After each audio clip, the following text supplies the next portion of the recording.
예수님의 표적은 단순히 기적을 나타내는 것이 아니라요, 구원과 관련돼서 중요한 메시지를 주는 상징성을 가지고 있습니다. 그래서 6번째 표적을 저희들이 보고 있는데요, 눈뜬 맹인의 기적에 우리가 초점을 맞추는 것이 아니라요, 눈뜬 맹인의 그 구원받은 그 삶 이후의 모습을 우리가 주목하면서 살펴볼 수 있도록 하겠습니다. 예수님이 안식일에 맹인을 고친 사건으로 인해서 소동이 일어납니다. 유대 사람들은 부모를 통해 원하는 답을 얻지 못하자요, 다시 눈뜬 맹인을 불러서 자신들이 원하는 답을 얻고자 합니다. 자, 24절입니다. 이에 그들이 맹인이었던 사람을 두 번째 불러 이르되 너는 하나님께 영광을 돌리라. 우리는 이 사람이 죄인인 줄 아노라. 자, 바리새인들이 눈뜬 맹인을 다시 불렀습니다. 하나님께 영광을 돌리라. 이 사람이 죄인인 줄 우리가 안다. 거짓증을요, 또다시 강요하고 있습니다. 그런데 말씀에 보면요, 하나님께 영광을 돌리라 라고 얘기합니다. 이 말은 치유 사건에 대해서 하나님께 영광을 올려드리라 이 뜻이 아닙니다. 여호수아 9장을 보면요, 여리고성을 정복하는데 아간이 하나님의 말씀을 어기고 물건을 훔치게 되어집니다. 그때 여호수아가 이 아간에게 이렇게 말합니다. 여호수아 7장 19절입니다. 그러므로 여호수아가 아간에게 이르되 내 아들아 청하노니 이스라엘의 하나님 여호와께 영광을 돌려 그 앞에 자복하고 네가 행한 일을 내게 알게 하라. 그 일을 내게 숨기지 말라 하니. 여러분 어떻습니까? 유대인들이 지금 이 맹인을 향하여 하나님께 영광을 돌리라 라고 말하는 그 뉘앙스가 어떤 것인지 아시겠습니까? 거짓 증언하지 말고요, 정직하게 자백하라는 것입니다. 지금 이 종교 지도자들, 이 유대인들은요, 눈뜬 맹인을 향해서 죄를 범한 범인으로 여기고 지금 치조하고 있다는 겁니다. 그뿐만 아니라 하반절을 보면요, 이 사람이 죄인인 줄 아노라. 예수님도 죄인이다라는 것을 강조하고 있습니다. 그러니까 이미 지금 어떻게든지 다 알고 있으니까 이제 더 이상 속이지 말고 사실대로 실토하라라고 위협하고 있다라는 것입니다.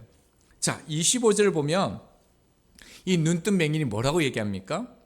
예수님이 죄인이라는 이 주장에 대해서요, 그가 죄인인지 내가 알지 못한다라고 얘기하고 있습니다. 예수님을 분명히 지금 모든 유대인들, 종교 지도자들이 지금 죄인으로 여기고 있는데요, 그는요 명확하게요 반론을 제기하고 있다는 겁니다. 아니다라는 거죠. 여러분, 자신이 분명히 아는 한 가지가 무엇입니까? 바로 맹인이요 지금 본다라는 사실입니다.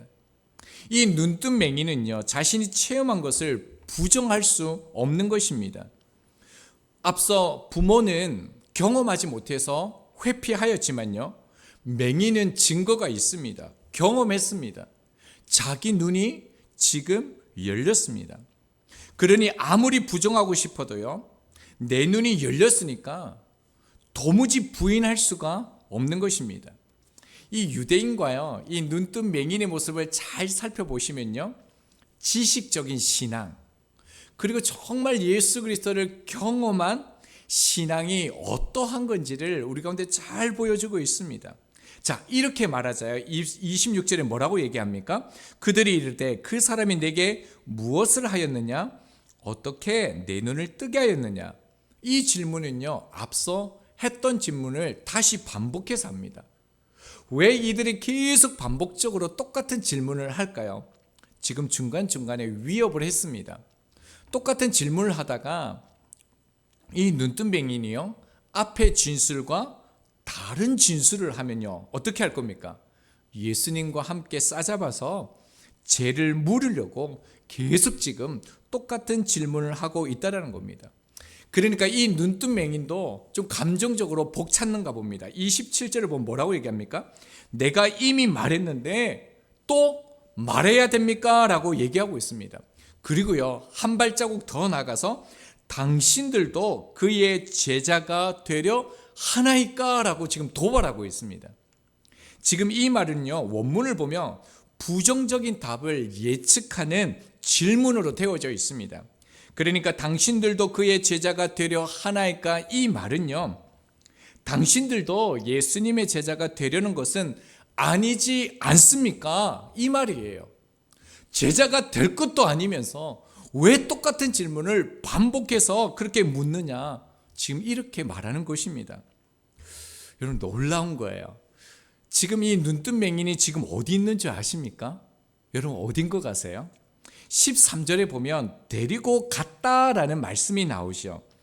여기서 이 원뜻이 아구신이라는 이 뜻인데요, 이 단어가 쓰여지는 곳이 어디냐면 당시 유대 최고 법정인 산헤드린 공회로 끌려갈 때 쓰는 단어가 이 단어입니다. 그러니까 지금 이 눈뜬 맹인이 서 있는 곳은요, 일반 바리새인들이 서 있는 곳이 아니라 산헤드린 공회원들 앞에 서 있다라는 거예요. 그들은 이 사람을 출교시킬 수 있는 막강한 권력을 가진 사람들입니다. 그런데 두려워하지 않습니다. 당시 맹인은요, 죄인 취급을 당하기 때문에 평생의 성전 안에 들어갈 수가 없습니다. 제사의식을 드려본 적이 없습니다. 그러니 당연히요, 율법을 배울 수도 없었습니다. 단지 이들에게 허락된 것은 성전 앞에서 구걸하는 것, 그것만 허락되어진 인생을 사는 것 뿐입니다. 이들은 율법을 배울 의무도 없고 율법을 지켜낼 의무도 없는 그런 인생을 살아가는 사람들이죠. 어차피 저주받은 인생인데요. 그러니까 이 맹인은요, 아무것도 아는 것이 없는 맹인입니다. 자, 그런데요, 이런 맹인이요, 당대 최고의 권력자들 앞에서요, 당당히 말하고 있다라는 거예요. 너희들이 어떻게 나를 협박해도요, 어떻게 나를 치조해도 내 증인은 바뀌지 않는다라는 거예요. 예수님께서 나를 고쳐주셨다. 여러분, 이거 딱 한 가지 이거 붙들고요, 전혀 두려워하지 않는 모습을 지금 우리가 만나고 있습니다. 자, 그러니까요, 이 산헤드린 공회원도 너무 화가 나는 거예요. 이 저주받은 인생, 개 같은 인생이 우리 앞에서 가르치고 있는 거예요. 그러니까 28절에 뭐라고 얘기합니까? 그들이 욕하여 라고 얘기합니다. 이 욕하여의 이 헬라어를 보면요, 놈, 이 녀석, 이거 부드러운 말이고요. 여러분, 그 우리나라에서 쓰는 그런 욕들 있지 않습니까? 그 말이에요. 네가 그놈의 제자냐? 막 이렇게 쌍욕을 하는 거예요. 그러면서 우리는 모세의 제자다라고 얘기하고 있습니다. 자, 29절을 볼까요? 하나님이 모세에게는 말씀하신 줄을 우리가 알거니와 이 사람은 어디서 왔는지 알지 못하노라. 여러분, 하나님이 모세에게 말씀하신 것은 사실입니다. 그런데요, 하나님이 모세에게 하신 말씀의 진리에 대해서는요, 이 유대인들이 무지하다라는 것입니다. 여러분, 하나님께서 모세에게 말씀하신 것이 무엇입니까? 하나님께서 모세에게 율법으로 주신 그 모든 것이 무엇입니까? 예수님에 대해서 말씀하신 것이죠. 그들이 모세에게 하나님께서 말씀하셨다는 것은 아는데요, 모세에게 뭘 말씀하셨는지는 전혀 모르고 있다는 거예요. 그러니까 뭐라고 얘기합니까? 이 사람은 어디서 왔는지 알지 못하노라. 예수님께서는요, 자신이 하나님께로부터 왔다는 것을 계속적으로 말씀하셨습니다. 앞서 요한복음 5장에서 38년 된 병자를 고치고 난 다음에서도요, 뭐라고 말씀하셨습니까? 모세의 율법을 알고 있다라면 메시아도 알 것이다라고 얘기하셨습니다. 그 메시아가 자신임을 밝히 보여주셨죠. 그러나 이 종교 지도자들, 유대인들은요, 예수님의 말씀을 듣고도요, 표적을 보고도요, 믿지 않는다라는 것입니다. 자, 이런 형태를 보고 이제 이 눈뜬 맹인의 반응이 나옵니다. 뭐라고 얘기합니까? 30절에 보면요, 이상하다라는 거예요.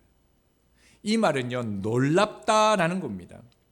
나는 그를 하나님이 보내신 자로 알고 있는데 왜 당신들은 모릅니까? 놀랍다, 놀랍습니다, 이렇게 말하는 것입니다.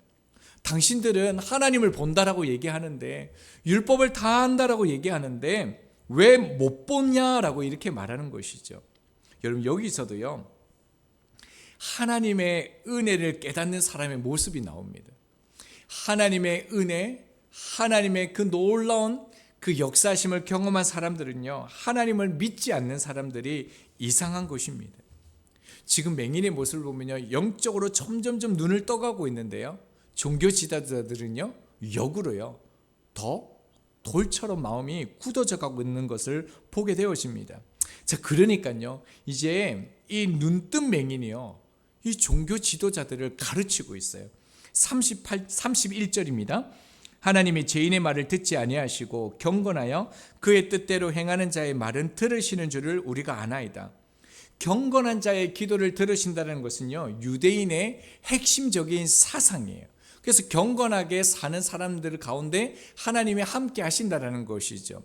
그리고 맹인이 뭐라고 얘기합니까? 하반절에 보면 우리가 아나이다. 이거는요, 무식한 나뿐만 아니라 모든 유대인들이 더불어 알고 있는 그런 내용이라는 거예요.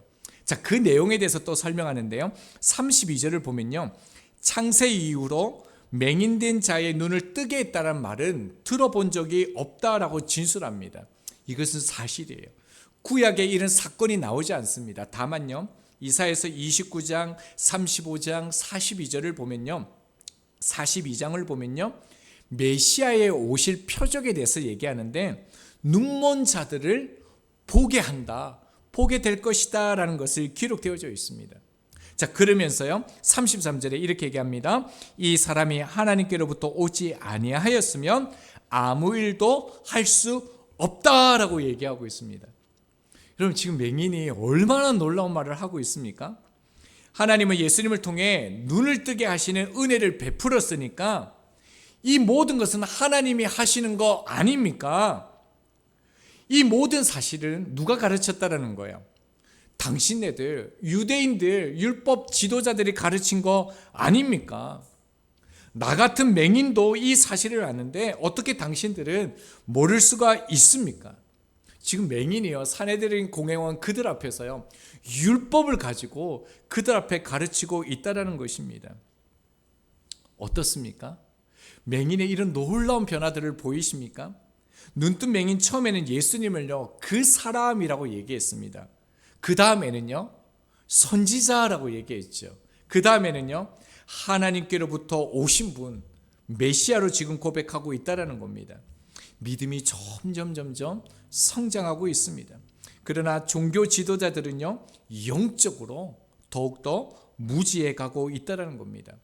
여러분, 눈뜬 맹인 종교 지도자들 보면서 우리가 여기서 아주 중요한 진리를 또 하나 발견하게 되어집니다. 여러분, 진리와 믿음이 함께 갑니까? 진리와 믿음이 함께 갑니까? 어떻게 생각하십니까? 분명히요, 바리새인들 종교 지도자들은요, 진리의 그 성경 말씀을 아는 정도가 아니라요, 최고의 경지에 이르렀습니다. 그들은 율법이 무엇을 말하는지 잘 알고 있습니다. 이 사실은요, 부인할 수가 없습니다. 자, 그런데 여러분, 이들이 믿음이 있습니까? 이들이 이 믿음이 성장하고 있습니까? 이들은 믿음이 없습니다. 예수님을 모르는 정도가 아니라요, 예수님을 죽이려 하고 있다는 겁니다. 여러분, 진리를 알기 때문에 믿음이 생기는 게 아니다라는 거예요. 성경을 많이 알고 있다고 해서 믿음이 생기는 게 아니다라는 것입니다. 믿음은 하나님의 전적인 은혜의 선물입니다. 진리를 믿는 믿음을 얻는 길을요, 주님이 주시는 것이죠. 예수님이 찾아가 그 눈을 열어주지 않으면요, 아무리 말해도 진리를 알 수가 없는 것입니다. 여러분, 저희들도 마찬가지예요. 맹인이었던 저희들 가운데 예수님이 찾아오신 것입니다. 그래서 여러분, 우리가 뭘 알게 되었습니까? 진리를 알게 되었고 말씀을 분별하게 된 것이죠. 그러니까 무슨 말입니까? 예수님을 모르면요, 아무것도 모르는 맹인이라는 것입니다. 자, 이렇게 지금 산헤드린 공회원들, 종교 지도자들을 눈뜬 맹인이 가르쳤습니다. 그러니까 뭐라고 얘기합니까? 우리 마지막 절이죠. 34절을 보겠습니다. 그들이 대답하여 이르되 네가 온전히 제 가운데 나서 우리를 가르치느냐 하고 이에 쫓아내어 보내니라. 네가 온전히 제 가운데서 나서 우리를 가르치느냐라고 말하고 있습니다.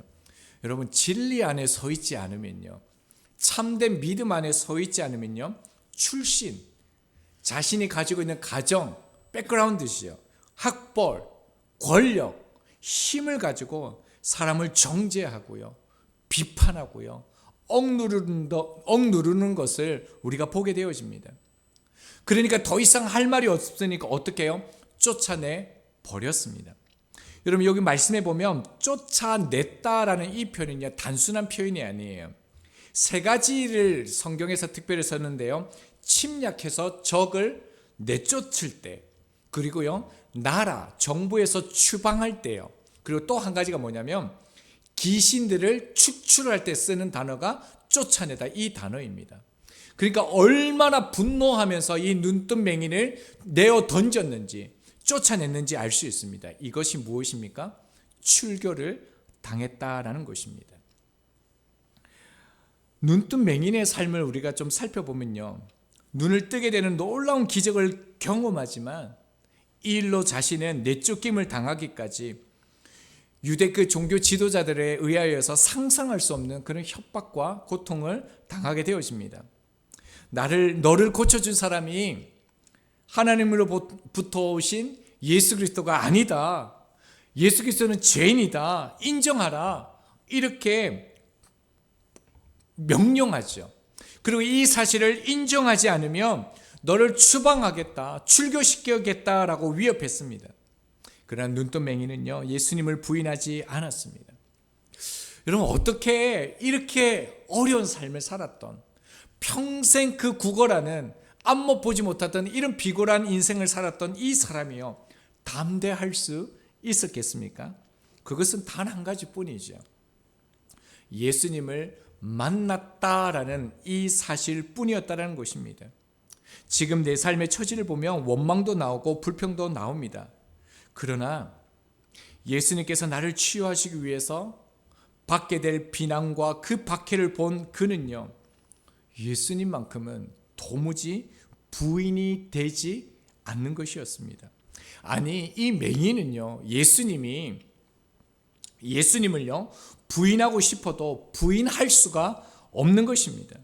우리가 앞서 살펴보았던 것처럼 이 사람이 씻고 밝은 눈으로 다시 왔다라고 기록하고 있습니다. 예수님을 찾아서 온 것입니다. 이 사람은 남에서부터 보지 못했기 때문에 자기가 있던 장소가 어디인지 모릅니다. 어떤 분이 예수님인지도 모릅니다. 어떻게 찾아가야 될지도 모릅니다. 그러나 그는요, 어떻게 해서든지 어떤 위협과 힘듦이 있을지라도요, 예수님을 찾아올 수밖에 없었습니다. 이게 불가항력적인 은혜인 것이지요. 예수님을 만났기 때문에 이 모든 것이 가능했다라는 것입니다.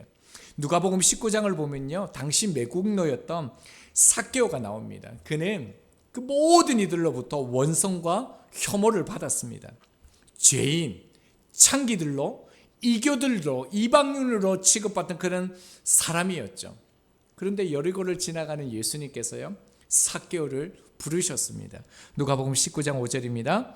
예수께서 그곳에 이르사 쳐다보시고 이르시되 삭개오야 속히 내려오라. 내가 오늘 내 집에 유하여야 하겠다 하시니.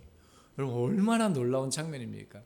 그 누구도 찾지 않는 이 매국노, 이 삭개오, 그 주님이요, 삭개오를 부르신 것입니다. 주님의 얼굴을 마주하고요, 주님의 부르심의 음성을 듣고 이제 자신의 집에 유하겠다는 그 주님의 말씀을 드린 삭개오의 이후의 삶을 우리가 너무 잘 알고 있습니다. 삭개오가 어떻게 변화되어집니까?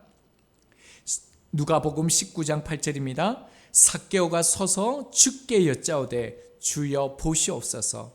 내 소유의 절반을 가난한 자들에게 주겠사오며 만일 누구의 것을 속여 빼앗은 일이 없으면 내 갑절이나 갚겠나이다. 여러분, 삭개오에게 도대체 무슨 일이 일어난 것입니까? 삭개오가 도대체 무엇을 본 것입니까? 삭개오가 본 것은요, 누가복음 19장 7절입니다. 뭇 사람이 보고 수군거려 이르되 저가 죄인의 집에 유하러 들어갔도다 하더라. 삭개오는요, 자신과 함께하기 위해서 수많은 이들로부터 비난과 위험을 감수하시고 자기와 함께하신 예수님의 사랑을 본 것입니다. 예수님의 그 사랑을 만난 것이죠. 예수님이 모든 것을 걸고요, 나에게 찾아오신 그 놀라운 은혜를 본 것입니다. 예수님의 그 사랑을 본 그 삭개오는요, 가난한 이들에게 재산의 절반을 나누어 주죠. 속임수로 부당하게 피해를 입힌 사람에게 충분히 배상해 줌으로써요, 자신의 내적인 변화를 외적으로 드러내고 있다는 것입니다. 여러분, 세상에서 그리스도인으로 살아가는 것이요, 힘든 것은요, 성경을 잘 몰라서 힘든 것이 아닙니다. 그리고 신앙생활을 오래 하지 않았기 때문에 세상이 힘들고 어렵고 고통스러운 게 아닙니다. 여러분, 맹인도 잘 보시면요, 고침을 받고 난 후에 즉시 예수님의 제자가 된 것은 아닙니다. 모든 것을 다 갖추고 나서 제자로 인정을 받은 것도 아닙니다. 그는 한 가지죠. 자신이 예수님을 만나서 변했다, 그 사실 하나로요, 세상 앞에 당당히 설 수 있었던 것입니다. 여러분, 세상 앞에 우리가 당당히 설 수 있는 것은요, 그 힘은요, 예수님이 나를 구원해 주신 것, 내가 예수를 만난 이거 하나만으로도 충분하다는 겁니다. 여러분, 우리 가운데 필요한 것이 무엇이겠습니까? 예수님의 그 사랑이라는 것입니다. 이제 함께 고백할 찬송이요, 찬송가 384장 나의 갈 길 다 가도록입니다. 여러분, 이 곡은요, 평생 소경으로 살았던 페니 크로스비가 지은 곡 중에 하나입니다. 크로스비는요, 태어난 지 6주가 막 되었을 때 의사의 처방을 잘못해서요, 평생 맹인으로 살아가는 운명을 가지게 되어집니다. 그뿐만 아니라 그 해에요, 아버지가 중풍에 들여서 얼마 되지 않아서 세상을 떠나게 되어집니다. 21세의 과부가 된 그녀의 어머니는 남의 집으로 일하러 다녀야 될 그런 가난한 어린 시절을 보냈다라고 얘기합니다. 크로스비가요, 장성한 후에 $5가 없어서 어려움을 겪었을 때가 있었다고 합니다. 그때 크로스비가 기도하면서 하나님께 도움을 구합니다. 하나님의 신실하심을 구합니다. 그때 마침이요, 그 길을 지나가는 사람이 이곳이 크로스비의 그 집인 줄을 알고 그녀를 만납니다.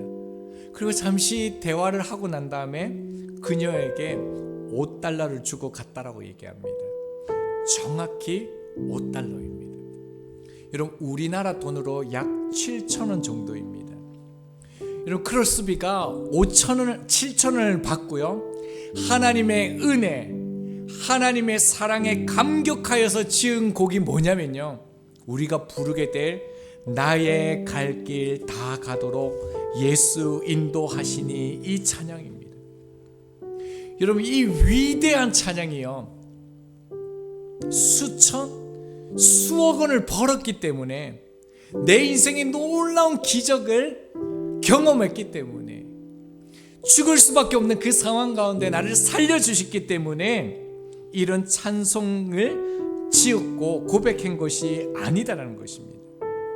7,000원을 받고서 그 안에 있는 하나님의 그 사랑, 하나님의 그 신실한 사랑에 감격해서 이런 찬송을 썼다라고 얘기합니다. 신앙생활이란 날이 갈수록 날 구원하신 그 예수님의 그 십자가의 사랑이 더 뚜렷해지는 것이 신앙생활입니다. 저희가 봐야 하는 그것이 바로요, 예수님의 사랑을 볼 수 있어야 하는 것입니다. 저희 삶 가운데서 우리 가운데 베풀어 주신 그 하나님의 놀라운 구원, 예수 그리스도의 그 십자가의 사랑, 그 사랑에 더욱더 눈을 뜨는 저희들이 되기를 소망합니다.